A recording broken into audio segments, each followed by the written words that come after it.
Irmãos queridos, essa é uma reunião especial, porque o Senhor nos incumbiu de lembrar algumas coisas. Ontem tivemos aqui um quórum de muitos irmãos.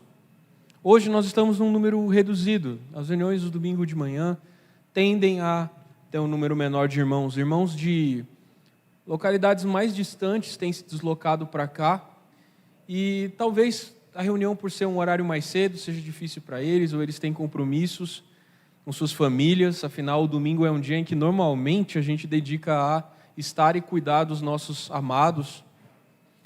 Mas o fato de nós estarmos em poucos não altera a preciosidade e, eu diria, até a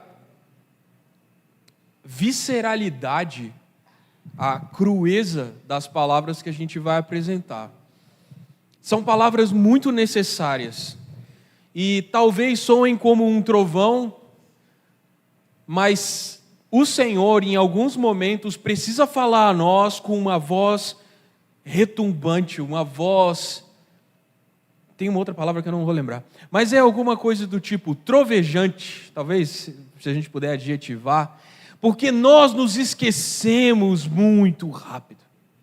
É curioso porque o homem é breve, ele vive pouco tempo, e mesmo assim ele se esquece muito rápido.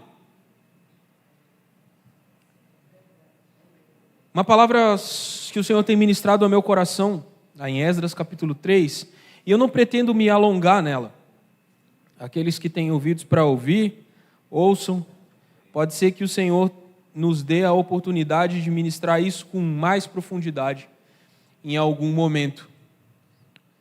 Mas depois que o povo de Israel passou, a tribo de Judá mais especificamente, passou 70 anos no cativeiro da Babilônia, eles se esqueceram da sua língua, e eles se esqueceram da sua adoração, eles se esqueceram da sua cultura, eles se misturaram a outros povos, e o Senhor fez e moveu o coração de um rei pagão para devolver o povo à sua terra natal. E aí o povo, parte saudosista, parte a contragosto, tinha gente que tinha negócio lá na Babilônia, judeu onde vai ficar rico, eles estavam lá prosperando e veio esse chamado, voltar para casa. Voltar para casa? Fazer o que lá? Fazer o que lá?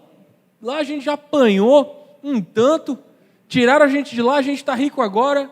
Mas no coração de alguns fez sentido eles saírem da terra de conforto em que eles estavam, que era terra estrangeira, e voltarem para a sua terra natal. E quando eles voltaram, encontraram suas cidades destruídas, abandonadas, largada para as cobras, como a gente diria aqui. O profeta fala que estava cheio de chacais e abutres, né? A gente falaria que está largado para as cobras. O que a gente vai fazer aqui? Cada um foi para a sua cidade, cada um foi para a sua casa, cada um foi cuidar do seu canto. Eu tinha uma terra aqui, eu vou reconstruir minha casa, eu vou voltar a plantar. Isso aconteceu no capítulo 3 de Esdras.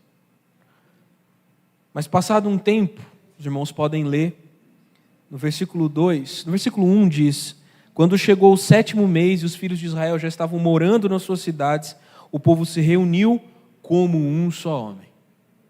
Esse é o primeiro ponto a destacar. Eles estavam espalhados, cada um cuidando da sua vida, mas o Senhor quis reuni-los como um só. Então levantou-se Jesua, filho de Josadaque, e seus irmãos sacerdotes, Zorobabel, filho de Sealtiel, e seus irmãos, e edificaram o altar do Deus de Israel, para oferecerem holocaustos sobre ele. Parece simples isso, mas pensa no seguinte cenário.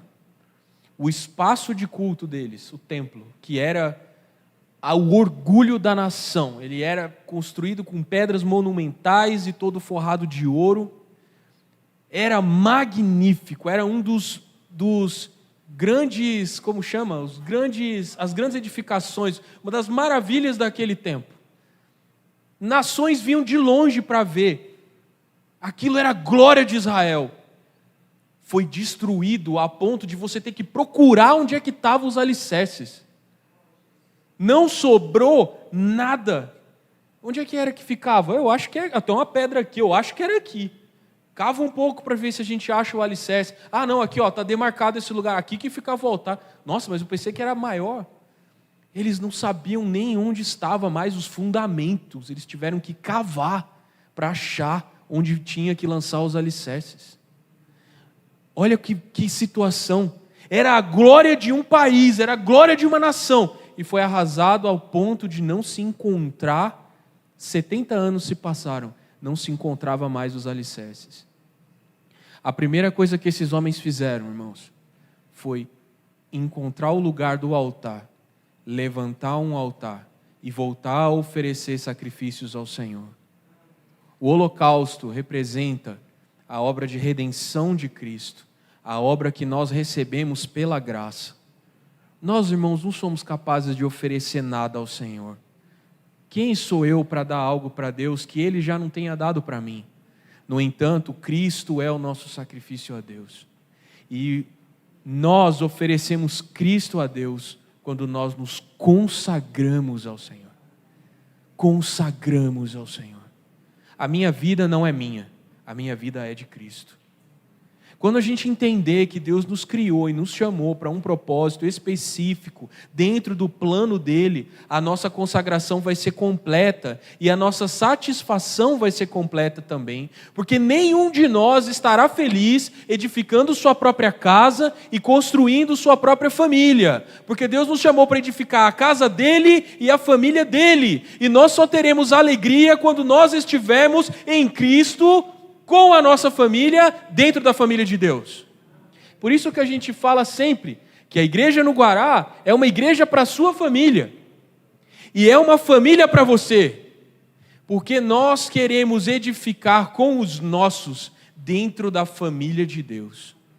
Nós não abrimos mão de ninguém que o Senhor não nos deu.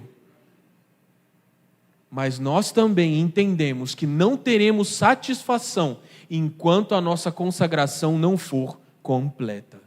E se você se sente incomodado, é porque você é parte de Deus. Quando você for todo de Deus, haverá uma satisfação completa em você.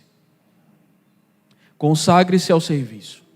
Talvez tudo que você pode ver seja uma pilha de pedras. Você antes via um templo glorioso, ouro para todo lado, gente com roupa fina, andando e fazendo aquele movimento.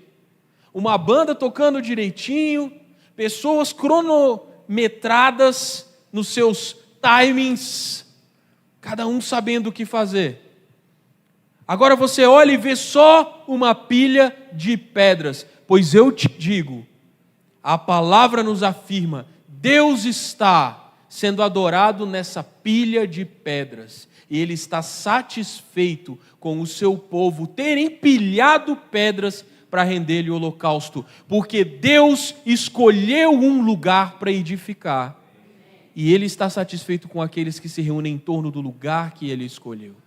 E esse lugar, irmãos, é Cristo.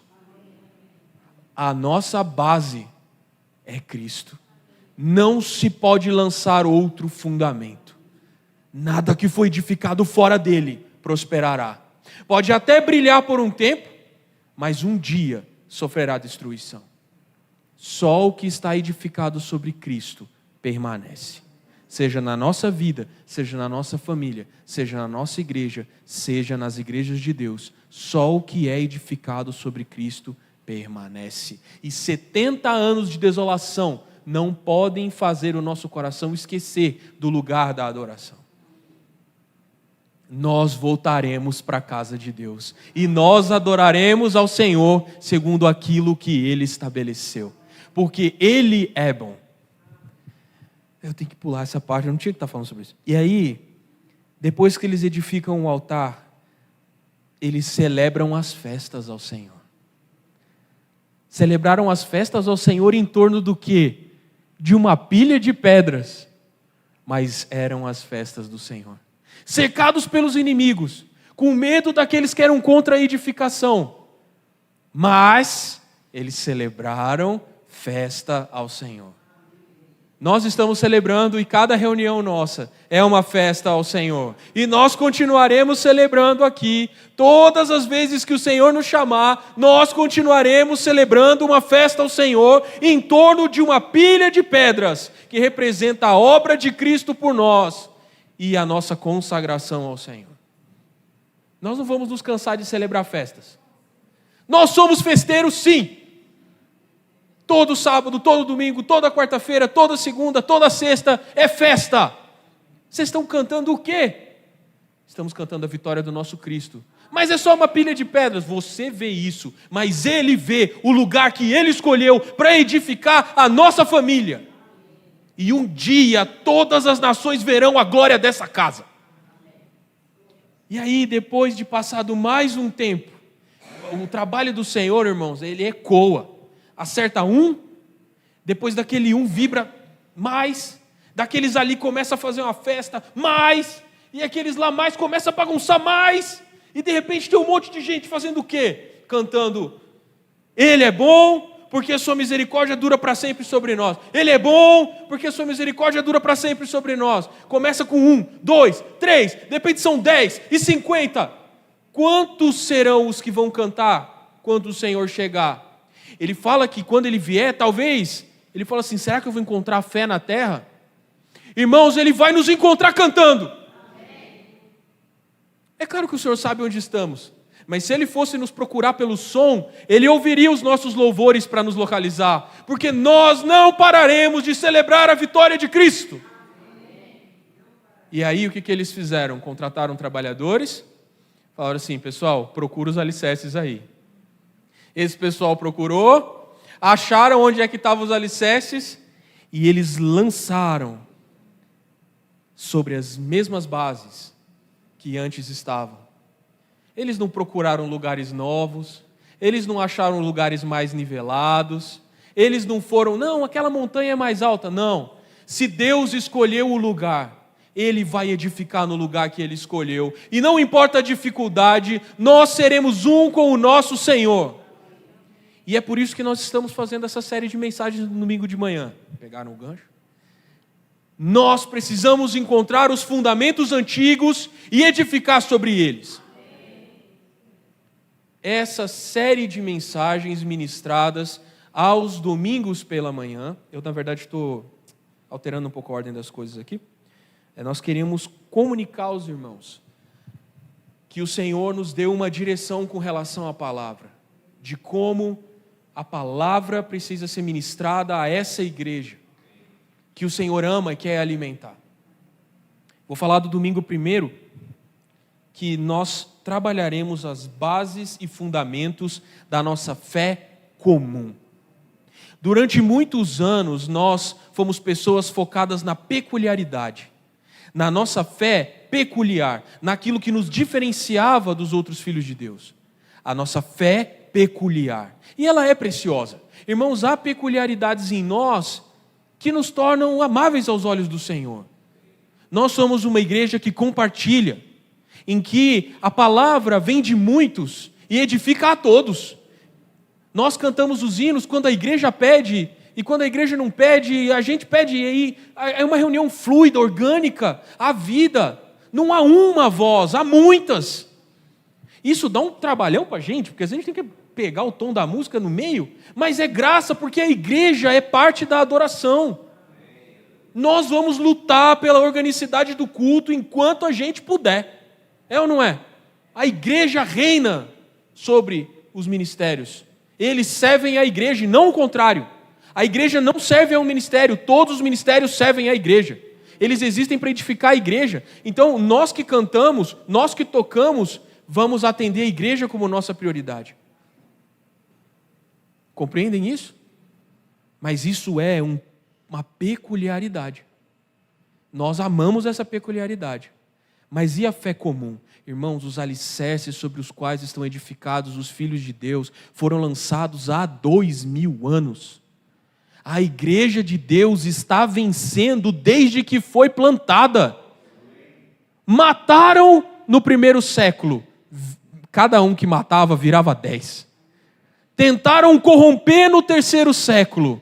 Surgiram fiéis, fiéis, que no meio da degradação se posicionaram pelo Senhor, foram perseguidos, ficaram séculos, preservaram a palavra. Em mosteiros, em caverna, em montanha, a vida dele era escrever a palavra. O que ele fazia? Escrevia.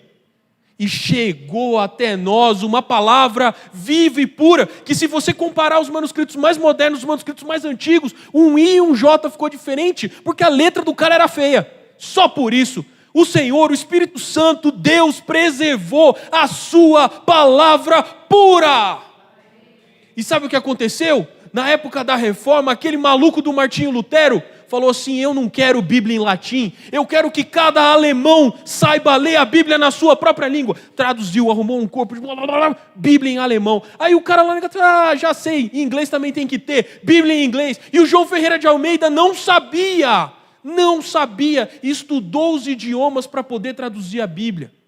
O João Ferreira de Almeida aprendeu o hebraico, aprendeu o grego koiné para traduzir a Bíblia. E nós temos hoje uma Bíblia em português.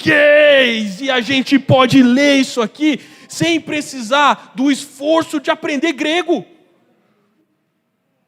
A Bíblia tem que estar na mão de cada crente na língua que ele entende. Aos sábados, nós queremos celebrar isso. Sábado à noite, a igreja no Guará terá ministrações da palavra de cunho, de teor evangelístico. Nós vamos lembrar as obras de Jesus, a glória de Jesus, e contar para as pessoas as histórias de Jesus. A gente sente saudade, não sente? Celebrar as vitórias do Cristo? A gente vai trazer isso na palavra, irmãos. Cada sábado à noite. Portanto, se você tem um amigo que você está há tempo falando do Senhor para ele, chegou a hora de apresentar a ele o Cristo que faz sinais. Mas pode falar uma coisa? Conhecer o sinal de Cristo é bom. Mas todo sinal, toda placa aponta para alguma coisa. E nós apresentaremos os sinais, mas os sinais nos apresentarão o Cristo. Ele não faz milagres porque ele é um curandeiro. Ele faz milagres porque Ele é Deus. Deus nos visitou em Cristo. Amém? Esse é o teor das palavras de sábado. Teremos uma série de mensagens terminadas com uma celebração da vitória do Senhor. Vão ser 7 mensagens, portanto 7 finais de semana, e o 8º haverá uma festa aqui. Eu estou me comprometendo publicamente, botando vocês nesse rolo. O 8º será uma festa. Vou te falar uma coisa, não perca nenhum sábado, não perca, porque vai ser uma progressão, vai ser uma escada. E quando a gente tiver alcançado o 7º degrau, pulando para o 8º, nós vamos estar tão apaixonados por Jesus, que você vai abrir a boca e espontaneamente vai sair: amo Jesus. Oh, não era isso que eu queria falar. Bom dia, amor. Amém? Nós precisamos nos apaixonar outra vez pelo Senhor, pela glória que Ele manifesta na palavra. Mas aos domingos a gente vai encontrar os fundamentos da nossa fé comum. Vão ser 10 palavras. 10. Das quais a primeira é hoje. Spoiler, ou produção? Ajuda a gente, produção. Corta o spoiler aí, produção. Eu vou esperar a produção. Sim, obrigado. Esses 10 princípios estão sendo escritos ainda, estão sendo revisados intensamente, novas adições são feitas 3 ou 4 vezes por semana, o Alex não me deixa descansar, e isso é bom, continue me dando trabalho, porque é muito bom, irmãos, nós entendermos o que é a nossa confissão de fé. Diga comigo para ficar bem gravado no seu coração. Confissão de fé. 10 pontos da nossa confissão de fé. Por que confissão? Porque a fé todos nós temos. Ou, em maior e menor medida, a gente tem um entendimento das questões da Escritura. Mas às vezes esse entendimento não é claro o bastante para que a gente possa confessá-lo. Se eu te perguntar, por exemplo, por que você crê na palavra? Você vai me dar uma resposta. Perguntar por que você crê na Bíblia? Você vai me dar uma resposta. Por que você crê na Bíblia? Você vai me dar uma resposta. Podem não ser a mesma resposta, podem não ser a mesma confissão. O objetivo de nós termos uma confissão de fé é que nesses pontos da fé comum, que nós identificamos dessa forma, como esses 10 pontos, nós precisamos confessar unanimemente. São pontos que o Senhor precisa trabalhar profundamente no nosso coração, como os alicerces sobre os quais nós edificaremos a igreja do Senhor. Amém? Portanto, não é um problema com a fé, é um problema com a confissão. Já reparou que em alguns assuntos da Escritura, às vezes a gente tem um conhecimento difuso? A gente até entende, mas é um entendimento caótico, confuso. Por quê? Porque, por não ter uma confissão clara, a gente mistura o conhecimento bíblico com o que a cultura diz, com o que a gente assistiu no filme, com o que a gente viu no corte do Instagram, com o que não sei que pastor lá da China, da Conchinchina, do Paquistão falou. E não é uma confissão de fé clara. Então a gente tem um conhecimento sobre Deus que é confuso. E se ele é confuso, ele não é sólido para nós edificarmos. Esse é o objetivo de nós falarmos sobre esse assunto. O primeiro ponto, e mais importante, é o que nós cremos sobre a Bíblia. E agora, produção? Agora o spoiler, produção. Irmãos, gostaria de ler isso com os irmãos, amém? Eu sei que eu estou na frente de alguns. Não? Não? Estou na frente?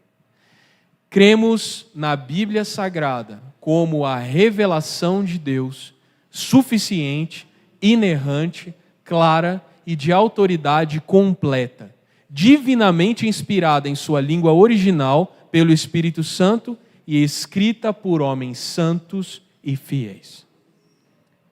Ponto a ponto aqui, irmãos. Ponto a ponto. Vamos juntos, ponto a ponto, amém? Primeiro eu quero justificar os irmãos. Porque na nossa confissão de fé nós escolhemos começar pela palavra. Todos nós somos caídos e nascemos em pecado. O pecado é uma deficiência na nossa capacidade de entender a realidade. Além de tudo que ele causa em nós, ele nos impede de ver a realidade. Eu nasci com uma deficiência visual.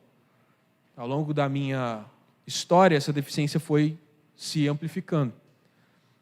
Geneticamente, eu tenho deficiência visual miopia aqui e deficiência visual astigmatismo aqui, e provavelmente uma catarata está vindo. Porque minha família toda, minha avó, meu avô tiveram, então provavelmente eu tenho uma vindo aí. Geneticamente está escrito no meu DNA que eu não vou enxergar direito. Eu tirei os meus óculos agora e eu sei quem são vocês, mas não está claro. Eu sei que é o Thales, eu sei que é a Luciana, e se eu não identificar ela dá problema. Eu sei que é o Henrique. Então, assim, está embaçado. Eu preciso de um óculos para corrigir a minha visão. Agora eu estou vendo claramente. Irmão, estou vendo a aurorinha ali. Está tudo bem. Se a medicina não tivesse produzido, a ciência oftalmológica não tivesse produzido essa correção, eu enxergaria errado a minha vida inteira. Nós nascemos no pecado, portanto a nossa percepção da realidade é distorcida. Mas Deus nos deu a sua palavra. A Bíblia se torna o óculos pelo qual nós enxergamos a realidade, corrigindo a distorção produzida pelo pecado e nos mostrando a verdade, com nitidez. Compreenderam? Nós precisamos começar corrigindo a visão. Se você tentar ver qualquer outro ponto sem corrigir a sua deficiência visual, tudo que você vir, tudo que você enxergar, será distorcido. Quero entender Deus, mas estou vendo Deus com a minha visão carnal. Entenderei Deus errado. E acabarei por criar um Deus à minha imagem, à minha semelhança. segundo a minha distorção. Um Deus com os meus vícios, com as minhas falsas virtudes. Se eu não corrigir a minha visão, eu não verei mais nada com clareza. A isso nós damos o nome de... Eu quero um coro aqui. Eu quero um coro. 1, 2, 3 e... Cosmovisão. Eu quero um coro mais claro. 1, 2, 3 e... Cosmovisão. Cosmovisão, a visão de mundo. Nós precisamos de uma cosmovisão bíblica. Existem muitas, as pessoas abraçam suas próprias cosmovisões, mas o Senhor nos chamou para ter a nossa visão destruída pelo pecado, corrigida por meio da Escritura. Qual é a lente com a qual nós escolhemos ver a realidade? Porque o Senhor nos chamou para isso. A palavra. Só quem usa óculos entende como é dura a vida sem nitidez. Mas quando a palavra corrige a sua visão, todo o resto vai se tornando claro. Entenderam agora por que o primeiro fundamento da nossa fé é: nós cremos que a Bíblia é a palavra de Deus. Nós vamos ver a igreja através do óculos da palavra. Nós vamos ver os nossos relacionamentos através da palavra. Nós vamos ver a nossa vida cristã, a nossa vida comum, o nosso trabalho, o nosso chamamento, a nossa esperança futura, através da palavra. Ficou claro? O Mateus não está me vendo claramente. Ajuda. Isso. Mateus precisa ver claramente. Isso. Melhora a cosmovisão do Mateus. É porque a gente ficou com os adolescentes ontem, e os adolescentes estão tendo a primazia de ouvir o fundamento da fé antes dos adultos. Eles ouvem no sábado o que vocês vão ouvir no domingo.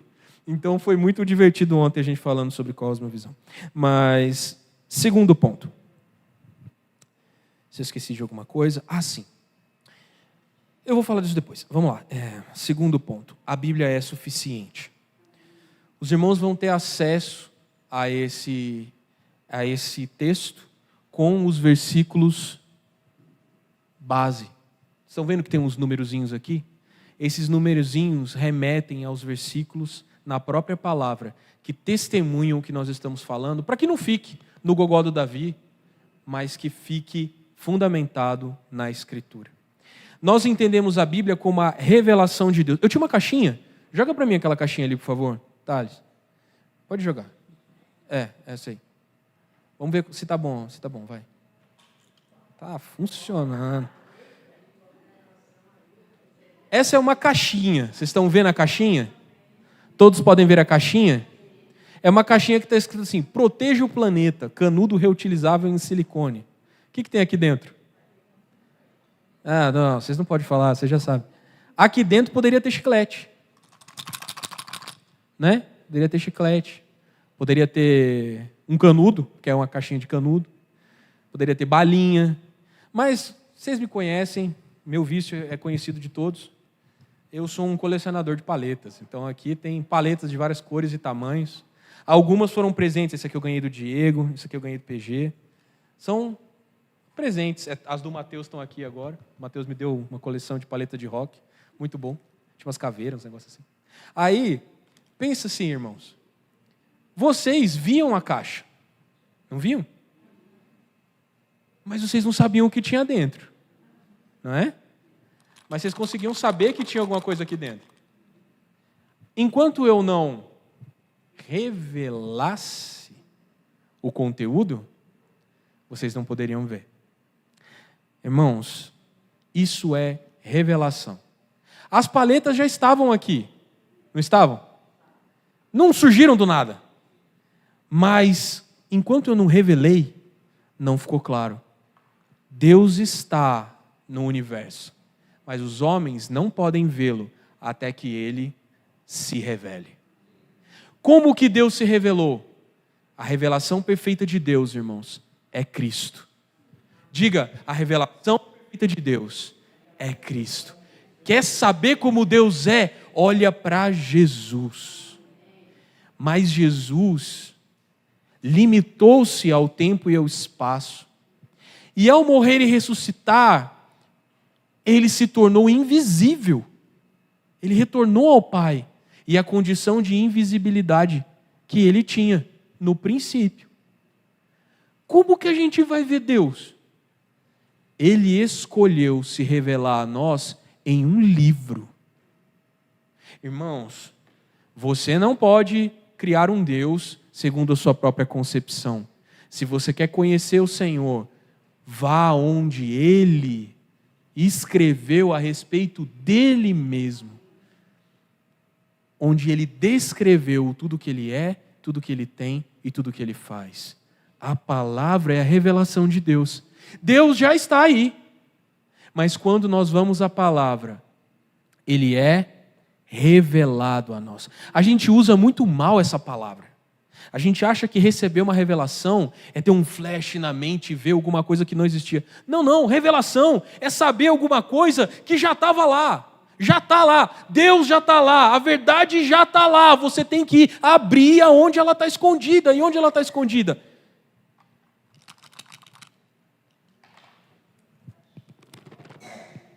É aqui. Compreendem? Que revelação que nós vamos trazer para a igreja? Eu não vou, eu revelo que o seu CPF é esse. Não, eu não quero fazer isso não.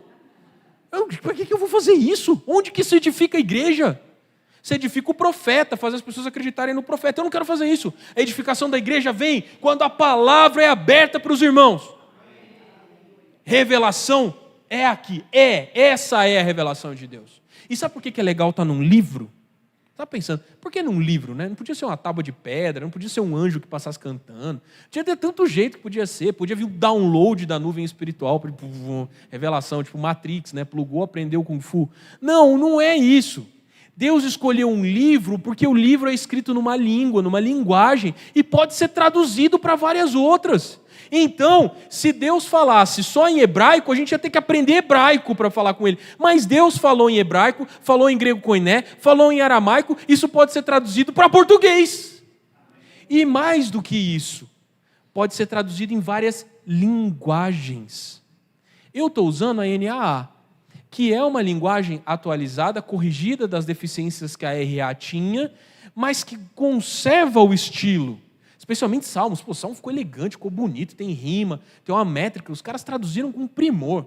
Mas às vezes eu quero entender Paulo falando, e Paulo falando nas traduções RA e NAs é meio difícil. Aí eu posso ler na NVT. A NVT é uma outra tradução que tem muita clareza nas cartas paulinas. Nossa, que legal, eu li aquilo, eu não entendi direito, mas aqui ficou mais claro. E se eu quero falar para alguém que não tem linguagem bíblica nenhuma, eu posso usar, evita. A NTLH, evita. Mas se você quiser, o Bruno tentou isso. Eu não concordo, mas ele gosta. Você quer Bíblia com aquela tradução poética, com umas palavras que nem usa mais para tu aumentar seu vocabulário? Revista e corrigida. Metade das palavras que tem lá você não vai saber. Você vai sair de lá com o cabeção inchado de aprender palavra nova. Várias traduções. Quando o Henrique for falar a palavra, ele vai falar assim, cara, meu objetivo é edificar a igreja nesse sentido. Essa tradução aqui é mais adequada. Qual que é a certa? A certa é o que o Senhor escreve no nosso coração. Homens estão se esforçando para entender a palavra e colocar na nossa mão, na linguagem mais adequada. Para que a gente vai desprezar isso? Quantas traduções da Bíblia eu tenho que ter? Todas as que estiverem disponíveis. Todas. Quais são as melhores? Algumas são mais fiéis ao texto original, algumas são mais transliterações, algumas são mais paráfrases. Transliteração não, paráfrase. De qualquer forma, todas elas têm sido úteis na edificação da igreja. São ferramentas. Qual que é a palavra inspirada por Deus? A língua original. A gente não tem tanto acesso assim ao grego koiné. Eu não falo, não leio koiné, tenho vontade. O Senhor pode me conceder isso um dia. Mas há boas traduções em português e é confiável. Eu posso trazer para a igreja isso e a igreja vai ser edificada. Amém? Não vamos desprezar o trabalho dos eruditos. O Senhor tem produzido edificação por meio desses homens. Vamos ver? Eu falei vários pontos aqui. Irmãos, a palavra é suficiente. A palavra é suficiente. Há vários versículos relacionados com isso, mas estão todos listados. E eu quero que os irmãos, durante a semana, gastem tempo lendo esses versículos. Mas em Apocalipse, capítulo... Há um espanto aqui. Apocalipse, eu não sei se esse texto entrou, hein? Entrou? Acho que não. Apocalipse, capítulo...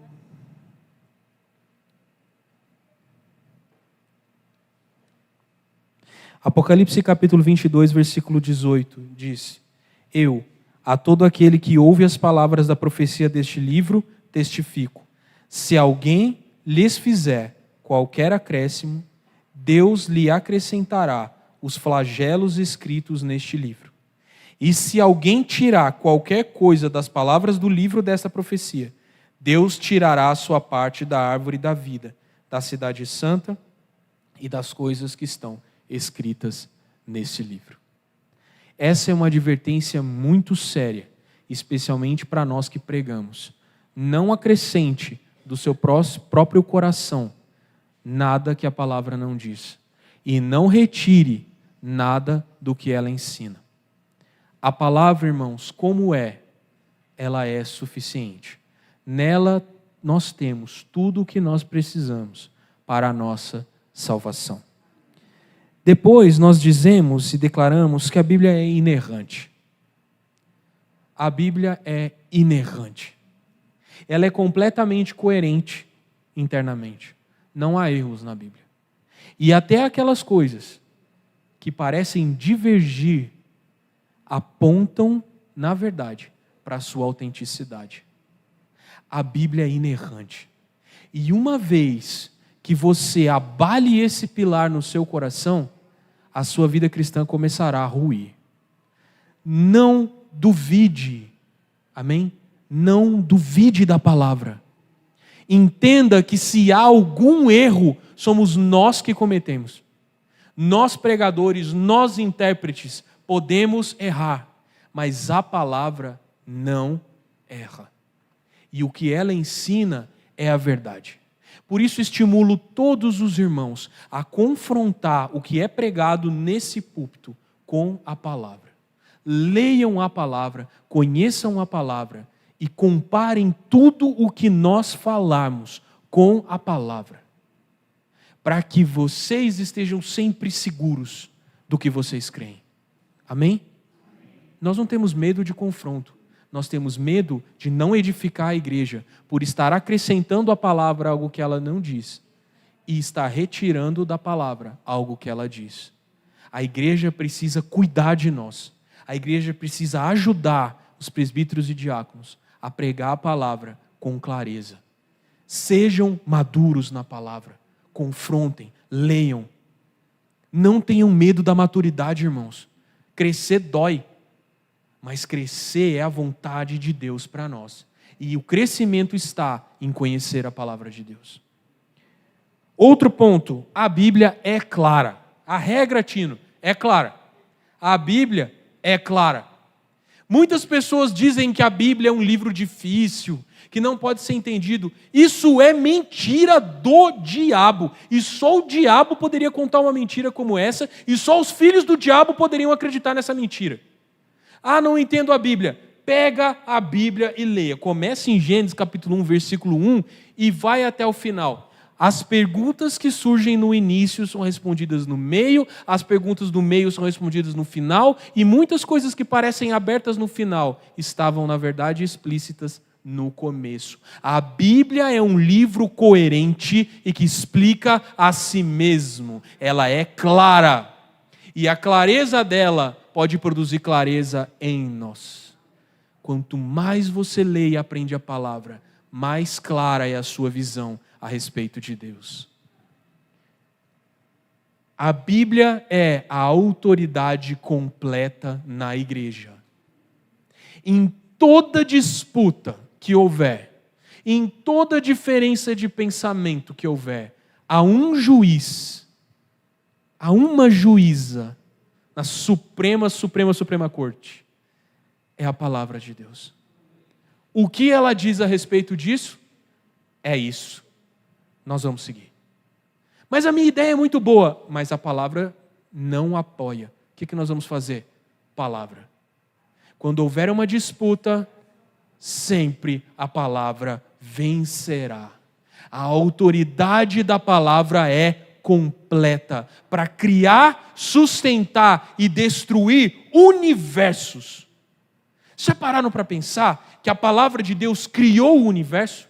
Que Deus sustenta o universo pela palavra e que pela sua ordem o universo será destruído para a criação de um novo céu e nova terra?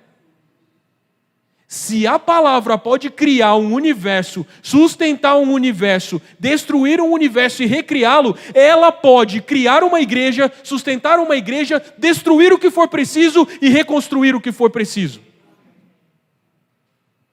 Compreendem o poder da palavra?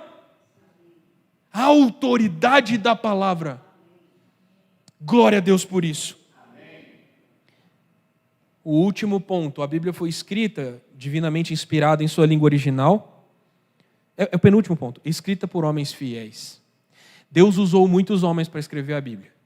Alguns testemunharam os fatos e escreveram como cronistas. Outros viram Deus. Isaías, né? No ano da morte do rei Uzias, eu vi o Senhor. O que Isaías escreveu? O que ele viu. Jeremias, o Senhor falou comigo. Davi orou e escreveram. Moisés compilou as histórias do seu povo e acrescentou o que ele mesmo estava vivendo. E aí? Lucas não viu Jesus. Ele pesquisou, entrevistou pessoas, fez um trabalho de historiador. Mas ele não viu Jesus, não. Ah, não. Mateus viu Jesus, eu vou confiar. Lucas não viu, não vou confiar. Na mesma Bíblia, há um pescador, um historiador, um filósofo talvez, um interpretador de sonhos, um profeta, um fazedor de tenda, assassino de cristãos que se converteu, um profeta velho, um presbítero velho, um presbítero jovem. Deus os igualou a todos. Porque o Espírito Santo escolhe quem quer usar, não pelo mérito, mas pela graça. Lucas é tão inspirado quanto Mateus. Não há por que desprezar aqueles que estudam e se esforçam e aprendem a palavra. E não há por que desprezar aqueles que parecem inspirados. Em algum momento vem sobre o irmão a graça e ele fala. Quanto tempo ele estudou? Ele tem comunhão com Deus, intimidade com Deus e há uma palavra espontânea de Deus sobre ele. O outro, dias de labor, noites sem dormir. O Senhor fala por meio dele. A igreja de Deus precisa entender que aqueles que amam a palavra e falam a palavra, o Espírito Santo a todos iguala, desde que eles estejam submissos à palavra. Amém? Nós não julgaremos o caráter dos pregadores, nós julgaremos a palavra que eles falam. Amém? Isso é importante, porque nenhum de nós merece ocupar esse lugar. Quem de nós, irmãos, merece falar ao povo santo? Nenhum. No entanto, o Senhor nos chamou a isso. E o final da confissão diz, ela é a palavra de Deus. Ela não contém a palavra de Deus. Não, ela é a palavra de Deus. Cada porção da Bíblia é palavra de Deus. Sabe as genealogias? Palavra de Deus. Sabe os milagres? Palavra de Deus. Sabe as visões? Palavra de Deus. Nela encontramos tudo o que precisamos para conhecer a Deus, sermos salvos e viver de forma piedosa. E a última frase, seu valor é inestimável. Ela deve ser apreciada, lida e praticada por todos os crentes. A gente espanou, arrancou umas pedras velhas que estavam lá, umas toceiras de mato e achou esse fundamento. a palavra passa a ser o óculos que corrige a nossa deficiência de entender a realidade. Pela palavra nós veremos todo o resto que existe. Amém? A igreja no Guará concorda com essa visão? Os irmãos compreendem e assinam? Nós assinamos. Nós somos um com isso. Que a palavra seja a nossa visão. Amém? Então, com isso encerro essa exposição. Gastei um tempo bastante longo, mas o assunto exigia essa dedicação. O que os irmãos acham? Vamos desfrutar disso? Nós cremos que a Bíblia é a palavra de Deus. Amém? É muito básico isso. Não é tão básico assim, não. Muitos homens têm tropeçado, porque têm se afastado da visão de que a Bíblia de Deus é palavra de Deus. Nós queremos que os irmãos nos ajudem. Todas as vezes que vocês olharem para nós e falarem assim, volta. Tá torto ali. Vamos juntos, na palavra, julgar todas as coisas. Amém? O texto vai ser enviado para os irmãos, lembrando que ele ainda está sendo redigido. Então, correções vão ser feitas, mais versículos vão ser acrescentados, e se vocês quiserem ajudar nessa redação, vai ser um prazer receber a ajuda de vocês. Amém? Quero orar e passar franquear a palavra para o Alex. Senhor, nós te agradecemos porque o Senhor, de uma maneira muito graciosa, nos entregou a Bíblia, Senhor, para ser esse nosso guia e juiz, o fundamento e os tijolos com os quais nos edificamos a nossa vida cristã. Senhor, nós não precisamos de mais nada. Tudo o que nós precisamos, o Senhor nos deu. Que a tua graça nos seja suficiente para nós cavarmos e encontrarmos tudo o que está na tua palavra, que pode ser útil em cada um dos momentos da nossa vida. Continua falando em abundância conosco. Senhor, nós não nos cansaremos de te ouvir, Senhor. Nos admoesta segundo a palavra. Nos ensina e produz vida em nós, por meio da sua palavra. Em nome de Jesus, amém.